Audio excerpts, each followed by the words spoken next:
Meu nome é Dagoberto Buim Arena, mas em Quintana, quando eu era menino, todo mundo me chamava de Dago, e até hoje, onde eu trabalho, o pessoal me chama de Dago. Eu tenho poucos minutos para dizer, mas eu queria contar um pouquinho, né, atendendo ao pedido do pessoal aí de Quintana, contar um pouquinho sobre as minhas impressões de Quintana, agora com um olhar de adulto, né? Eu vivi quando criança e adolescente também, jovem, mas esse olhar que eu tenho agora é um olhar de alguém maduro olhando para aquela época, né, em que eu vivi. Então, eu nasci em 1950, no dia 9 de março de 1950. Foi o ano em que Getúlio assumiu o governo brasileiro, né, eleito, e foi também um período do pós-guerra, 5 anos depois de concluída a Segunda Guerra Mundial. Foi esse período que eu nasci, e Quintana vivia, eu me lembro quando criança, um período de muita efervescência, né? Havia muita gente na zona rural, muita movimentação, né? de animais, de carroças, né? E de charretes, né? Quintana vivia também um boom com os trens, né? Que passavam pela cidade. E eu nasci ali, onde minha mãe acabou de morrer agora em 2018. Né? Ela morreu em outubro de 2018, no mesmo lugar em que eu tinha nascido, ali na Baixada da Estação, né? Na Rua Direita. E é interessante, é curioso, né, que hoje ela se chama Rua dos Expedicionários, em homenagem aos pracinhas, aos brasileiros que foram lutar na Itália na Segunda Guerra.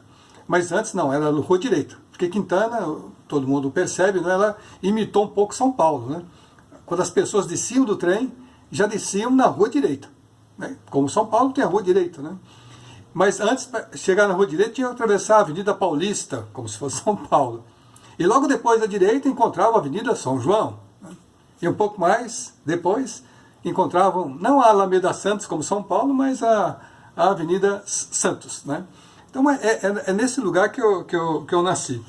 E como é que a minha família chegou, né? A pergunta é essa, como é que a minha família chegou aqui em Quintana? Né? Então eu tenho duas árvores, né? O Buim, que é da minha mãe, e o Arena, que é do meu pai. Os Buins, eles vieram da Itália no finalzinho do século XIX, vieram e voltaram. E quando eles estavam voltando para a Itália, o meu avô nasceu no navio, né? O avô Buim. E depois eles voltaram para o Brasil novamente e foram para a região de Santa Ernestina, região de Araraquara. E mais ou menos em 1930, por aí, em 31, eles mudaram para cá, para Nóbrega. O meu avô veio administrar uma fazenda em Nóbrega. E depois foi para a região de Quintana, no Rio do Peixe, ali por perto onde é o Bom Retiro, o Feliz Retiro hoje, mas do outro lado do rio, né, no Rio do Peixe.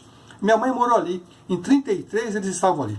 E logo depois, anos depois, eles já vieram para a cidade, e para Quintana mesmo, um pouco para Campante, Quintana, Pompeia, ficaram por ali. E em Quintana, minha mãe conheceu o meu pai. Né? Então, o Buim é italiano da região de Veneza, perto de Veneza, uma cidadezinha chamada Trebazeleghe, no norte da Itália. E outra cidadezinha chamada San Martino, é um distrito que pertence a uma cidade chamada Scorsese. E depois, né, e a minha avó também é da região de Treviso. Depois, quando viemos para cá, quando eles vieram para cá, né, para Quintana, o meu pai se encontrou com meu pai. Né? O meu pai era Arena. O meu avô, pai dele, era um calabrês, que tinha casado com a filha de um português. O português, meu bisavô é português, mas o meu avô era calabrês, da região de Catanzaro, uma cidade chamada Pizzoni, em Catanzaro. Não é? E o meu avô ele andou, né, trabalhando por terras em Jaú, Pederneiras, Catanduva, e se casou lá, e depois veio com a minha avó para Nóbrega. Compraram uma terrinha ali, mas essa terrinha acabou sendo... comprou do Pereirinha, né, que fundou Marília, mas a terra parece ter sido grilada, tal, e eles perderam a terra e vieram para Herculândia. E de Herculândia meu pai foi trabalhar na construção da estação, aquela mesma estação que está ali, né, ele trabalhou como servente de pedreiro. E ali conheceu minha mãe em 39 e se casaram já em 40. E ali, né, começou então a família Buim Arena, né, e vocês conhecem, são vários os filhos Buim Arena. Né. Eu queria dizer também que hoje, né, eu sou professor aposentado não, Eu sou aposentado como supervisor de ensino, mas professor da Unesp, mas em vias de se aposentar também, não é? E eu queria só dizer que eu, em relação à minha profissão, eu trabalhei aí em Quintana, né? Além de fazer nas férias pequenos trabalhinhos na roça, né? Eu ajudava minha mãe, ou ia sozinho, arrancar amendoim e bater amendoim, como era a tradição das crianças, né, pobres nessa época, durante as férias. Mas eu estudava, né, no Sommerhauser, desde o comecinho, estudei no Sommerhauser, fiz o ginásio Sommerhauser, porque o Sommerhauser não tinha ginásio, ele foi criado em 58, 59. E o pessoal ia estudar em Pompeia antes, né? Não tinha ginásio. E nós chamamos de ginásio, mas seria o ensino fundamental hoje, né, na segunda etapa. E depois eu fui para, né, continuei no Sommerhauser e concluí aí em 1965, né, o ginásio, e fui para Pompeia fazer o normal. E eu viajava para Pompeia sempre, né, muito pelo trem, né? A minha mãe ouvia o trem lá na serra, fazendo barulho, ela me chamava, eu levantava, tomava um café, pegava o trem, e o maquinista, né, ele era os maquinistas, de modo geral, eles eram muito acolhedores, né? E quando eles percebiam um estudante, né, correndo lá de campante, tentando pegar o trem, eles não saíam. Era uma outra época que não existe mais, né? E nós vivíamos em torno dos trens, dos seus horários, né, e de seus passeios, né? É interessante também, né, que eu me lembro que quando eu trabalhava no cartório, né, eu me lembro vagamente do que tinha acontecido, mas quando eu trabalhei no cartório com o Davi Júlio e o seu Oswaldo, né, no cartório em Campante, isso de 66 a 71, já dos 16 aos 21 anos. E o seu Oswaldo explicava, né, por que levou o cartório para Campante naquela época. Hoje o cartório está aqui, de volta em Quintana. Porque houve um período que Pompeia tentou avançar em direção a Quintana, abocanhando uma parte do território. E foi criado um distrito, que era uma mistura de Pompeia e Quintana, chamado Pontana. E para consolidar isso, foi criado um cartório em Pontana. Então, durante alguns meses, eu acho que um ano e pouco, 2 anos, por aí, houve um cartório chamado Cartório de Pontana, e muita gente que nasceu em Campante, né, na verdade, nasceu em Pontana, e está lá registrado como Pontana.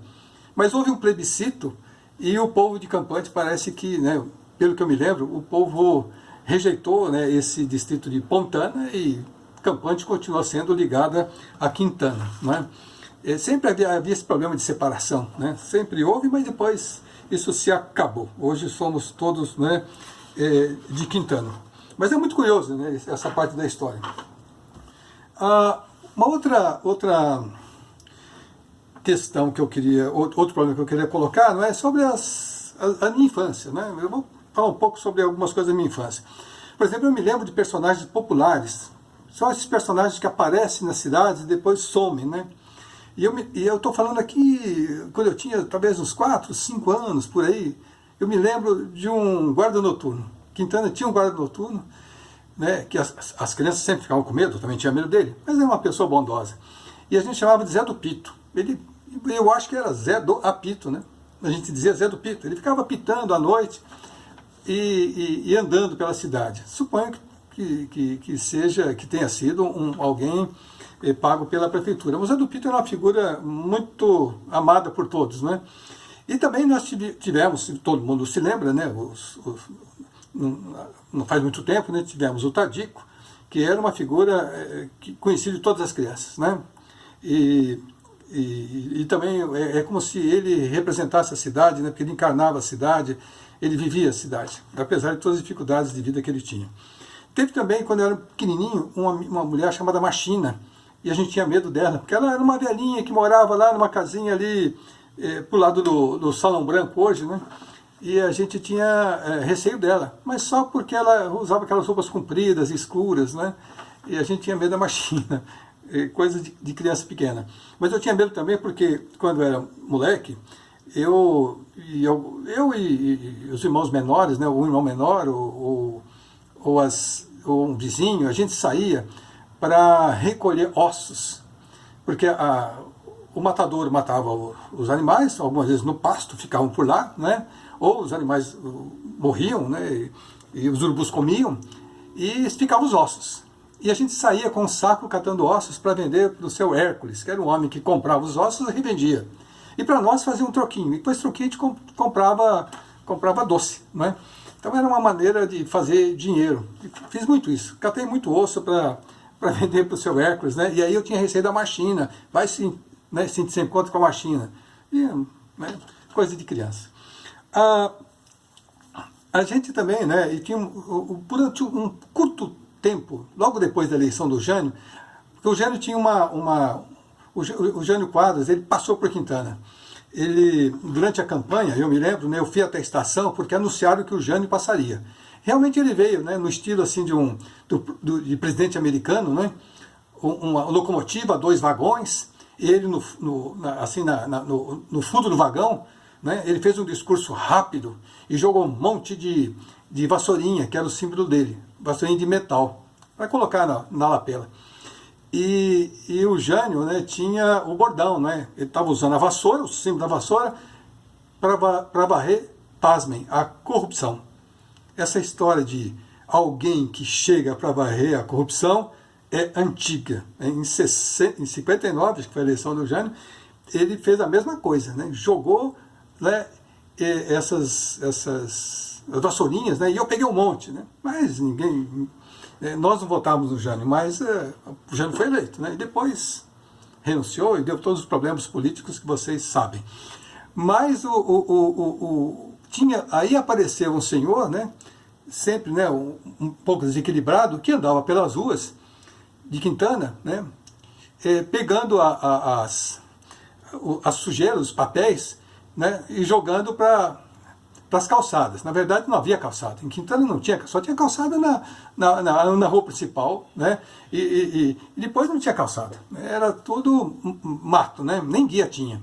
E ele então jogava, tirava da rua e jogava fora, né? Então, ele ficava andando. E ele recebeu o apelido de Jânio, né? Mas foi por pouco tempo e poucas pessoas se lembram disso. Eu também, eu gostava muito de jogar futebol, né? Eu já estou com 12 minutos, eu acho que eu vou parar, não vai dar para falar mais, né? Eu gostava muito de jogar futebol, joguei futebol.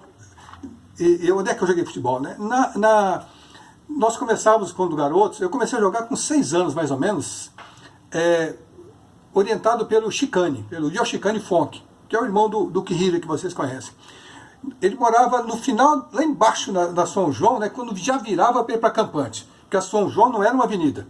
A São João era a estrada que passava por dentro de Quintana e quem vinha de São Paulo, né? Ali era a passagem. E ali tinha, né, no finalzinho da São João, tinha a oficina de bicicletas do pai do Chicane, dos irmãos do Chicane, do Kihira, do Kazuaki. E o Chicane, ali à noite, a gente ficava chutando bola. Ele ficava orientando como bater na bola, como fazer, como jogar. Ele foi meu técnico dos 6 aos 20, né? Porque ele amava o futebol. E em seguida, ali quando eu cresci um pouquinho, comecei a andar um pouco mais, né, e avançar e ir para a graminha. Então havia um terreno ali na frente da casa do Júlio, atrás da padaria, que era a padaria do Escaravaca, né? Hoje acho que é padaria ainda. Ali era limpo, então a gente jogava ali. Mas já jogavam, e a gente, criança, começou a jogar. Mas quando nós crescemos um pouquinho, né, a prefeitura sempre cedia aquele terreno para circo, né? Existia também um terreno perto da máquina ali debaixo da São João, né? Ali era vazio, mas de vez em quando o circo passava lá. A prefeitura cedia um lugar para o circo e eles cavavam os buracos para colocar, né, os paus, e quando a gente ia jogar bola estava cheio de buraco. Aí nós desistimos de ficar sempre reformando e passamos para a parte de baixo, que é uma esquina, que é um terreno grande, né, que chegava até o Sommerhauser. Toda aquela parte atrás do cinema, né, ali, o cinema antigo, tudo ali era livre. Então nós pegamos metade daquilo ali e fizemos o nosso campinho. Era meio inclinado, meio ruinzinho, tinha um trilho que passava pelo meio, porque os estudantes, né, os alunos iam para o Sommerhauser, passavam por ali, e as professoras também. E desde quando a gente tinha que parar à tarde, né, no final do dia, parar o jogo, né, para esperar a dona Terezinha Góes, a dona Maria Tereza, né, Viladangos, passarem vindo da escola, né, e a gente ficava ali parado. É a hora também de a gente correr tomar uma água, né, em algum lugar, fazer um xixi no mato, né, e a gente esperava e continuava. Jogamos muito tempo ali, e eu joguei ali, né.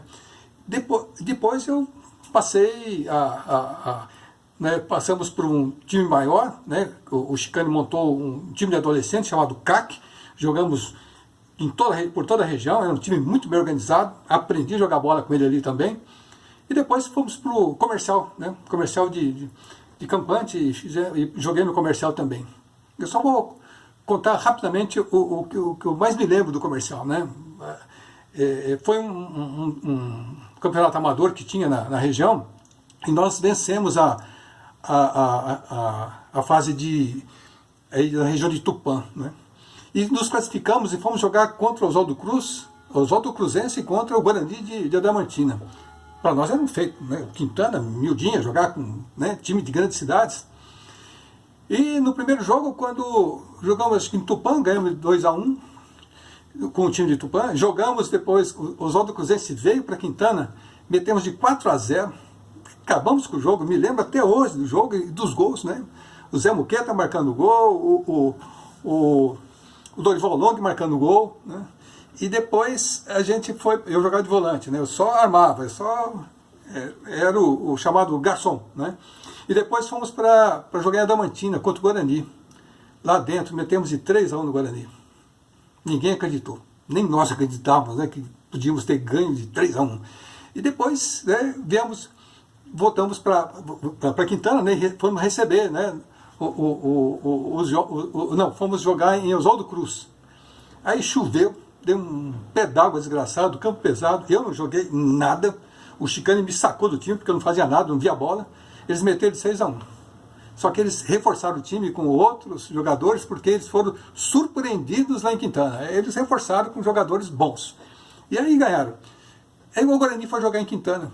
E a gente só podia, empatando, nós nos classificávamos para ir para Noroeste. Não deu.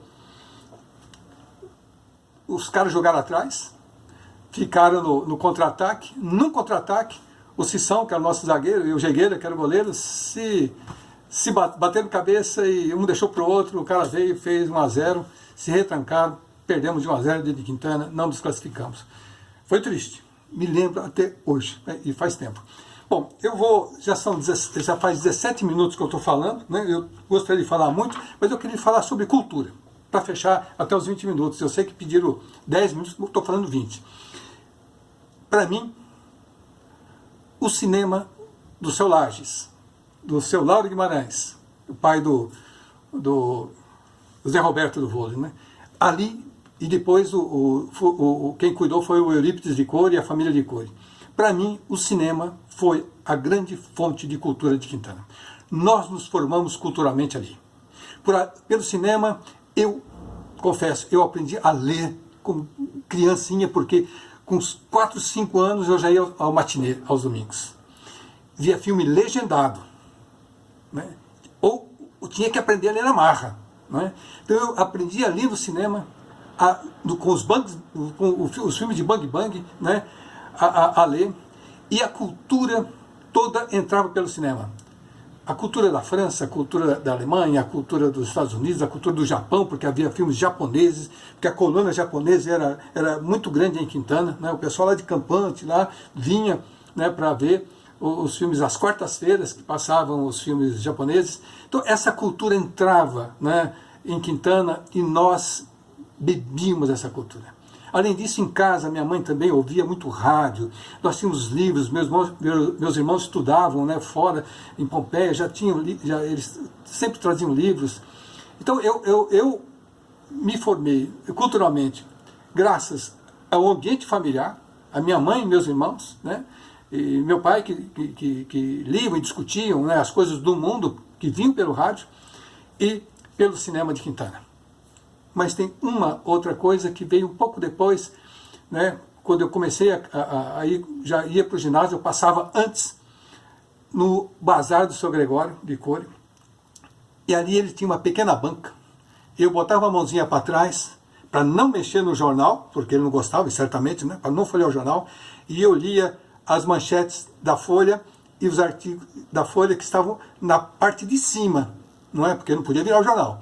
Eu lia aquilo ali todo dia, para me inteirar do que estava rolando no mundo. Eu não tinha 14 anos. 12, 13, 14 anos. Né? Então, ali também havia cultura. Ali chegavam os gibis, não é? E minha mãe incentivava a leitura de gibis, eu trocava gibis. É isso que eu queria dizer, gostaria de dizer mais ainda, mas já chegaram aqui, né, o tempo já chegou, já tem 20 minutos, eu tenho que encerrar. Né? Muito obrigado pela atenção e espero ter colaborado com Quintana. Obrigado.